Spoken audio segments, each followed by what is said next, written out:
Hello friends.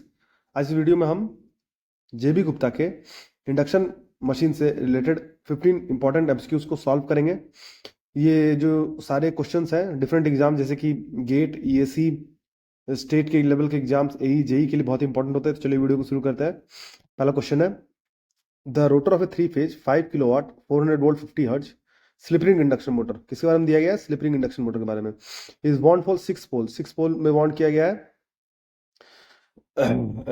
Rotor को, ठीक है। While it's stator is bound for 4 poles, यानी स्टेटर को 4 पोल्स के लिए बाउंड किया गया है, ठीक है।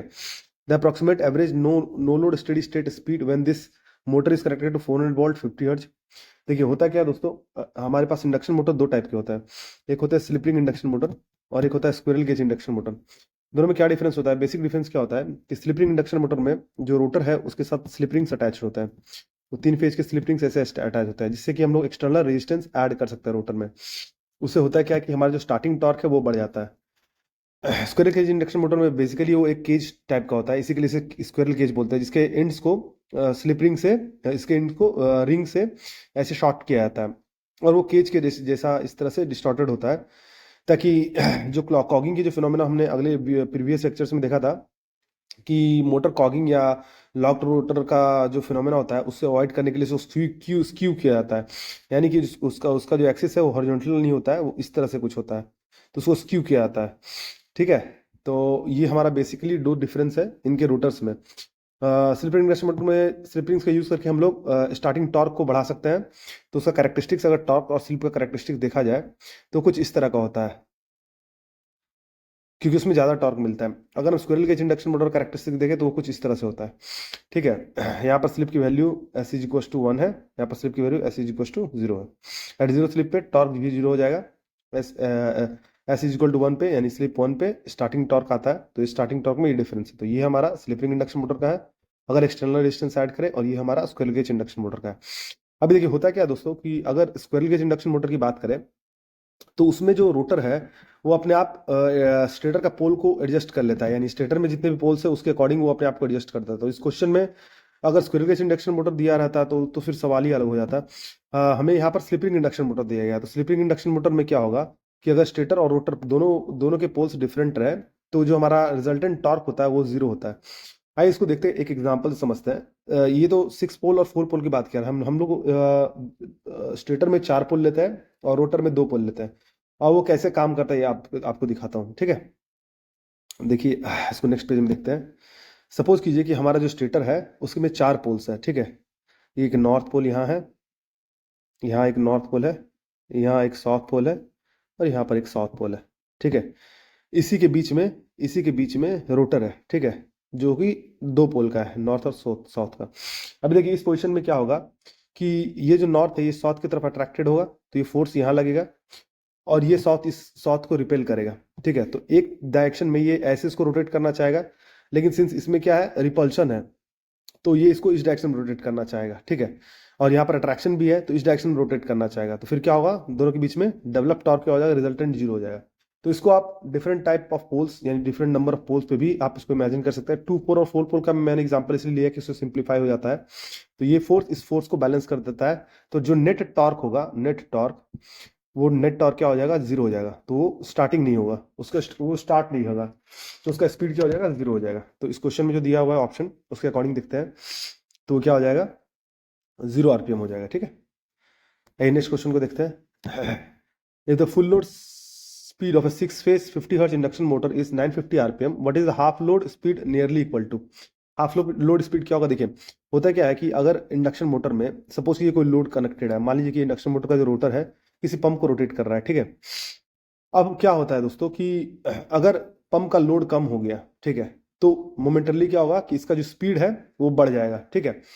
तो अभी आप देखिए, तो हाफ लोड स्पीड क्या होगा, देखिए इसमें क्या होगा, देखिए हम एक एक करके निकालते हैं ऑप्शंस में क्या क्या सही हो सकता है, ठीक है। तो पहला ऑप्शन देखते हैं 1000 आरपीएम का। तो अगर हम 1000 आरपीएम का ऑप्शन देखें तो हमारा एनएस इसके अकॉर्डिंग जो स्टेटर में एमएमएफ और रोटर एमएमएफ की जो स्पीड होगी वो आएगी NS is equal to 120 F/P। एक एक ऑप्शन देखते हैं, ठीक है। इसका मतलब है क्या, 120, फ्रीक्वेंसी कितनी दी है 50 हर्ट्ज, डिवाइडेड बाय पी कितनी है,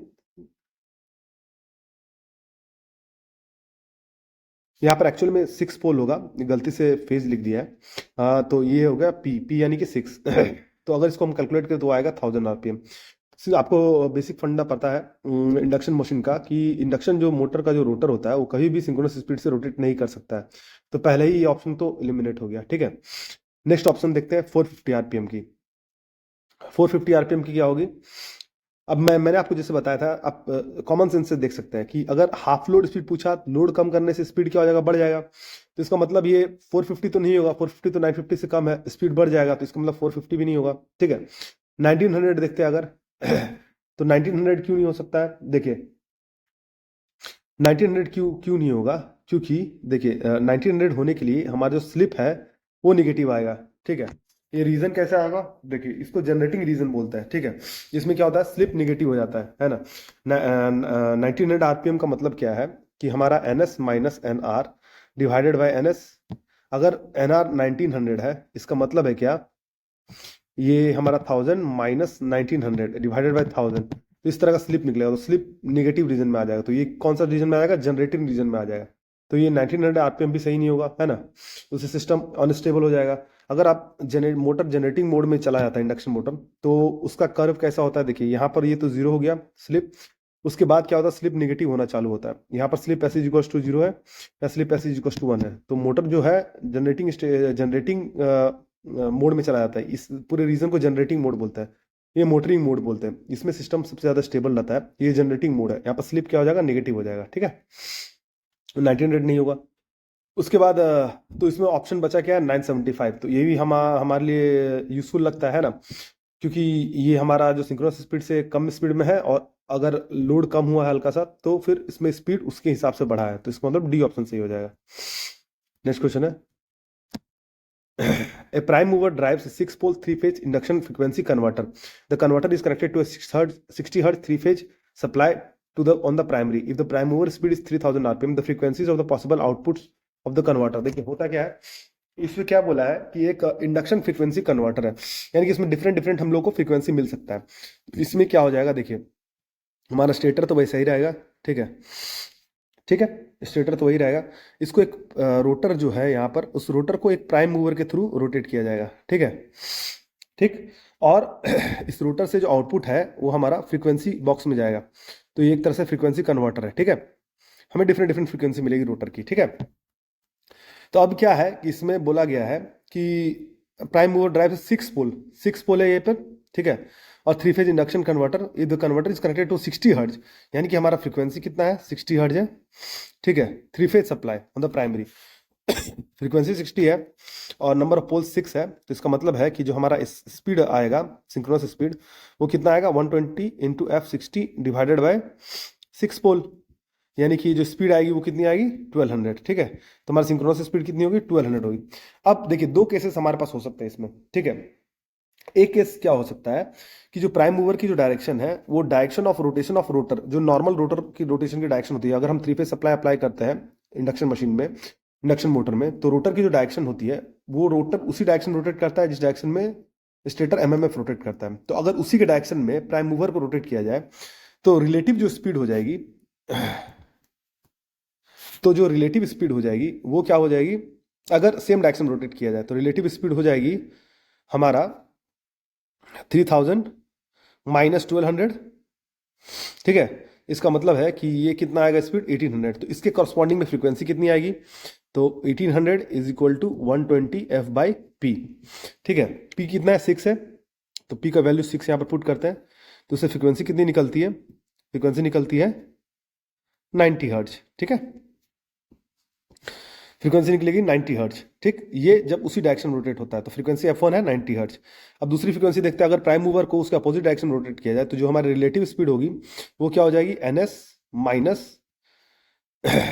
जो minus of N of R, अगर आप इसको R0 पकड़ते हैं तो एन ऑफ आर, तो माइनस कर दिया गया। इसका मतलब है क्या कि ये 1200 प्लस 3000, यानी कि ये 4200। उसके करस्पॉन्डिंग में हमारा जो स्लिप, हमारा जो फ्रीक्वेंसी निकलेगा वो क्या हो जाएगा? P times N divided by 120। आप इसको कैलकुलेट कीजिएगा तो इसका वैल्यू कुछ निकलेगा 210 हर्ट्ज, ठीक है। इसमें 4200 एन की स्पीड डाली है, तो इसके अकॉर्डिंग में जो इसमें आंसर हो जाएगा वो क्या हो जाएगा, आंसर हो जाएगा बी। इसमें जो आंसर हो जाएगा वो बन जाएगा बी। ठीक है, नेक्स्ट क्वेश्चन देखते हैं। The direction of rotation of a three-phase induction motor is clockwise when it is supplied with three-phase sinusoidal voltage having phase sequence ABC. For counter-clockwise rotation, यानी कि रोटेशन को अपोजिट करना है, the phase sequence of the power supply should be, तो क्या होना चाहिए, ACB। देखिए किसी भी इंडक्शन मोटर में अगर ABC तीन फेज सप्लाई दिए गए हैं, इस सीक्वेंस में है उसके स्टेटर को, तो इसमें किसी एक का लीड चेंज करने का, यानी कि पॉसिबल कॉम्बिनेशन क्या होगा, ACB या फिर B कांस्टेंट रहे CA, ठीक है, या तो फिर या तो फिर सी कांस्टेंट रहे तो BAC। ठीक है, तो ये कॉम्बिनेशन है, तो ये तीनों कॉम्बिनेशन होता है, तो इसमें जो आंसर हो जाएगा ACB है, बाकी सब नहीं है, तो आप मैच करके देख लीजिएगा। ठीक है,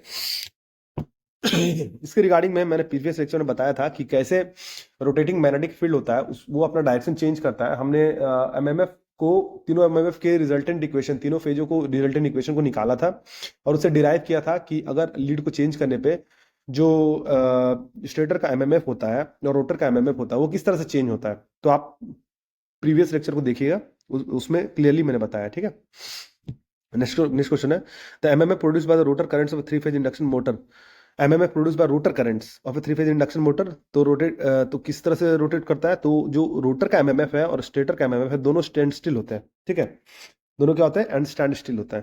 जैसे कि बताया था कि जो स्टेटर का एमएमएफ होता है और रोटर का एमएमएफ होता है, दोनों के बीच में रिलेटिव स्पीड जो होती है वो क्या होती है, जीरो होती है, दोनों एक दूसरे से स्टैंड स्टिल होता है। ठीक है, नेक्स्ट क्वेश्चन है, a 6-pole 50 hertz wound rotor induction motor when supplied at the rated voltage and frequency with slip rings open circuited developed a voltage of 100 volt between any two slip rings. ठीक है, if the rotor is driven by external means at 1000 rpm opposite to the direction of the stator field, stator field की opposite direction में rotate करती है, तो frequency of the voltage across slip rings क्या होगा, तो सिंपली देखिए इसमें जो स्पीड है वो बिल्कुल अपोजिट है। ठीक है, तो हम लोग पहले इसमें 6-पोल 50 हर्ट्ज इंडक्शन मोटर में जब रेटेड वोल्टेज फ्रीक्वेंसी डालते हैं तो उसमें जो हमारा सिंक्रोनस स्पीड आता है वो क्या आएगा, 120 F/P। ठीक है, यानी कि 120 इंटू एफ, फ्रीक्वेंसी कितनी है 50 हर्ट्ज है, डिवाइडेड बाय पी कितनी है 6 है, इसका मतलब है कि ये आएगी तो आपका 1000 आरपीएम। ठीक है, अब इसी आरपीएम में अगर अपोजिट डायरेक्शन में रोटेट किया जाए, एक्सटर्नल मीन से, यानी प्राइम मूवर से एक्सटर्नल मीन से अपोजिट डायरेक्शन में रोटेट किया जाए,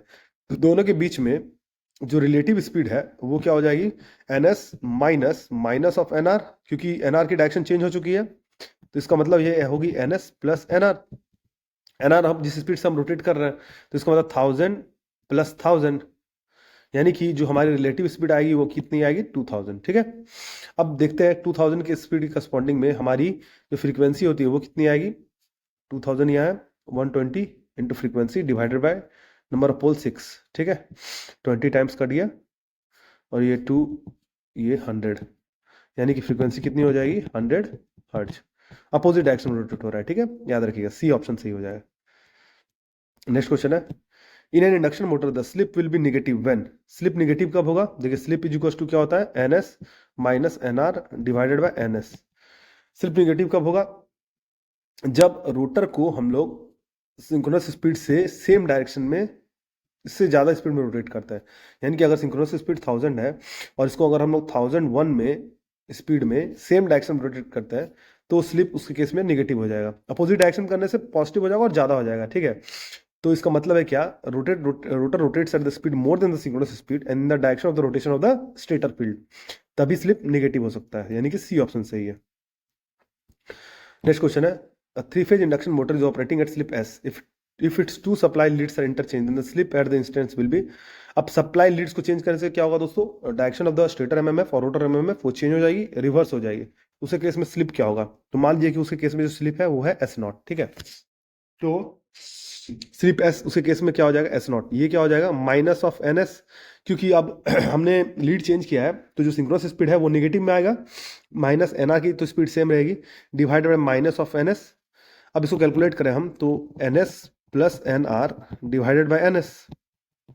ठीक है, अब इसको डिवाइड करें तो हम 1 प्लस NR बाई NS। ठीक है, इस तरह का है 1 प्लस NR बाई NS। ठीक है, अभी आगे कैलकुलेट कीजिए, तो S0 is equal to 1 plus NR divided by NS। अब वन प्लस एन आर को हम लोग क्या लिखते हैं, one minus S times N S divided by N S. तो ये कैंसिल हो गया, तो वन प्लस वन कितना हो गया, टू माइनस एस, यानी कि एस नॉट अब क्या हो जाएगी, टू माइनस एस। ठीक है, नेक्स्ट क्वेश्चन है, the speed of a rotating field due to rotor currents relative to the rotor surface in an induction motor is, in speed of the rotating field due to rotor currents related to the rotor surface के respect में। तो rotor की अगर speed N R है और rotating field की जो speed N S है, तो दोनों की रिलेटिव स्पीड क्या हो जाएगी, N S minus N R. अच्छा, डिवाइडेड बाय जो एन एस होता है, ये होता है स्लिप एस। ठीक है, अब अगर सिर्फ इस टर्म को कैलकुलेट करना है तो एन एस को हम लोग इधर लेके जाएंगे, तो ये अब क्या हो जाएगा, एस टाइम्स एन एस, ऐसे लिख सकते हैं। तो इसका मतलब इसमें आंसर क्या हो जाएगा, एस टाइम्स एन एस। ठीक है, नेक्स्ट क्वेश्चन है, the relationship between the rotor frequency F2 slip S and the stator supply frequency F1 is given by. तो रोटर की जो फ्रीक्वेंसी F2 होती है वो होती है स्लिप टाइम्स ऑफ स्टेटर की फ्रीक्वेंसी, आप याद रखिएगा, बहुत इंपॉर्टेंट क्वेश्चन है। ठीक है, नेक्स्ट क्वेश्चन है, what is the frequency of the rotor current of a 50 hertz induction motor operating eight 2% slip. 2% slip पर ऑपरेट करता है। ठीक है, तो इसका मतलब है कि एस का वैल्यू क्या हो जाएगा, 2% यानी कि 0.02। अब frequency of the rotor, rotor current की फ्रीक्वेंसी क्या हो जाएगी, slip times frequency of stator. 50 frequency of stator कितनी है, 50 हर्ट्ज है, यानी 0.02 इंटू 50। इसका मतलब है कि ये कितना आएगा, 1 हर्ट्ज। इसका मतलब है कि ए ऑप्शन सही है। नेक्स्ट क्वेश्चन है, an induction motor having 8 poles run at 727.5 rpm, if the supply frequency is 50 hertz, the EMF in the rotor will have a frequency of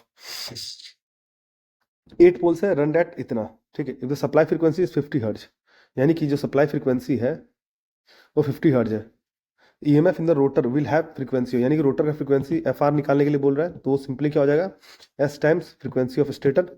slip को हम लोग निकाल सकते हैं कैसे, हमारा N S minus N R divided by N S into F of S, यानी कि 50। अभी एन ऑफ एस कैसे निकाल सकते हैं, 120 एफ बाई पी। हमारा हमारा ये फ्रीक्वेंसी कितनी है, 50 हर्ट्ज है, पी कितनी है, 8 पोल्स है। अगर इसको आप ऑब्टेन कीजिएगा, अगर इसको आप रखिएगा और कैलकुलेट कीजिएगा वैल्यू को, तो इसके हिसाब से जो हमारा वैल्यू आएगा वो वैल्यू आएगा आपका 1.5। ठीक है, 1.5, क्योंकि आपको डाटा दिया गया है, एनएस में मिल गया है, इससे एनआर दिया गया है, एनएस दिया गया, आप पुट कर लीजिएगा, इस कैलकुलेट करने पे वैल्यू आएगा 1.5। ठीक है, नेक्स्ट क्वेश्चन है, the frequency of rotor EMF of an 8 pole induction motor is 2 hertz, यानी कि फ्रीक्वेंसी ऑफ रोटर दिया गया है 2 हर्ट्ज, सप्लाई फ्रीक्वेंसी 50 हर्ट्ज है। इसका मतलब है कि हमारा स्लिप बेसिकली निकलेगा 2 डिवाइडेड बाई 50, यानी 1 डिवाइडेड बाई 25। ठीक है, मोटर का स्पीड क्या होगा, तो N R is equal to क्या होता है, 1 minus S times N of S, यानी कि 1 minus 1 by 25 times into N S. N S की जो स्पीड है वो कितनी हो जाएगी, 120 इंटू एफ, फ्रीक्वेंसी है कितनी, 50 हर्ट्ज डिवाइडेड बाय 8, यानी कि आएगा 750। ठीक है, इसकी वैल्यू आएगी 750 अगर आप कैलकुलेट कीजिएगा तो, और इसको कैलकुलेट कीजिएगा उसके साथ, तो इसका मतलब है कि इसमें आंसर आएगा 720 आरपीएम। ठीक है, डी ऑप्शन सही हो जाएगा, कैलकुलेट करके देख लीजिएगा। ठीक है, नेक्स्ट क्वेश्चन है, the rotor frequency of a 3 phase 5 kilowatt 400 volt 50 hertz 4 pole slip ring induction motor is 25 hertz, यानी कि एफ आर दिया है 25 hertz is equal to slip into frequency, यानी कि 50, तो इसका मतलब स्लिप कितनी आएगी, 0.5। तो अब हमें निकालना है क्या, स्पीड ऑफ द मोटर की सप्लाई पे, तो स्पीड ऑफ द मोटर क्या हो जाएगी, रोटर की स्पीड वो क्या हो जाएगी, 1 minus S times N S. ठीक है, 1 माइनस एस यानी 1 माइनस 0.5 टाइम्स एन एस, यानी कि 120 F by P, 120 into F यानी 50 डिवाइडेड बाय 4 पोल है 30 से कैलकुलेट करेंगे, ये 1500 आएगा, 1500 इंटू 0.5 यानी कि ये 750 आरपीएम, यानी कि इसमें सी ऑप्शन सही हो जाएगा। नेक्स्ट क्वेश्चन की ओर बढ़ते हैं, 500 HP 6 pole 3 phase 440 50 hertz induction motor has an speed of इतना on full load, full load की स्पीड कितनी है, 950 है। The full load slip and the number of cycles of the rotor voltage max per minute will be. देखिए, rotor voltage जो है वो अगर पर सेकंड कितना मेक करता है वो ही उसका फ्रीक्वेंसी होता है। ठीक है, तो हमें ये पर मिनट में निकाला, तो आप इसको ध्यान दीजिएगा। ठीक है, अभी देखिए क्या है, फुल लोड स्लिप बोल रहा है इसमें, स्पीड क्या है मोटर की 950, यानी कि स्लिप इज इक्वल टू हमारा एनएस स्पीड पहले निकालना है, एनएस यानी कि क्या हो जाएगा 120 F by P, 120 F frequency कितनी है 56 हर्ट्ज, अगर आप इसे निकालें तो ये आएगा आपका 1000, ठीक है। ये आएगा आपका 1000 माइनस जो हमारी स्पीड है 950 आरपीएम डिवाइडेड बाय, आपको पता है 1000 आ गया तो 1000 नीचे लिखते हैं। इससे स्लिप अगर हम निकाले तो कितना आएगा, 50 डिवाइडेड बाय 1000, ठीक है, यानी कि 5%। तो इस ऑप्शन से सी और डी में से कोई एक हो सकता है। अब आइए हम लोग फ्रीक्वेंसी निकालते हैं रोटर की। रोटर की फ्रीक्वेंसी कितनी हो जाएगी, स्लिप टाइम्स स्टेटर की फ्रीक्वेंसी यानी 50, तो इसका मतलब है कि 0.05 इंटू 50, यानी कि ये कितनी आएगी 2.5, ठीक है। अब लेकिन ये आती है कितना, रेवोल्यूशन पर सेकंड में, ठीक है, ठीक, साइकिल्स पर सेकंड में। अब इसको पर मिनट में चेंज करना हो तो उसको हम क्या कर सकते हैं, 2.5 इंटू 60 से मल्टीप्लाई कर सकते हैं, तो ये आंसर आएगा 150। इसका मतलब है कि इसका जो आंसर आएगा वो 5% एंड 150, ठीक है। दोस्तों अगर आपको वीडियो पसंद आए तो चैनल को लाइक कीजिए, फॉलो कीजिए, सब्सक्राइब कीजिए और बेल नोटिफिकेशन को प्रेस कर दीजिए ताकि इसी तरह के इंपॉर्टेंट अपडेट्स मैं आपके पास लाता रहूँ। तो वीडियो में बने रहने के लिए धन्यवाद, मिलते हैं आपसे अगली वीडियो में।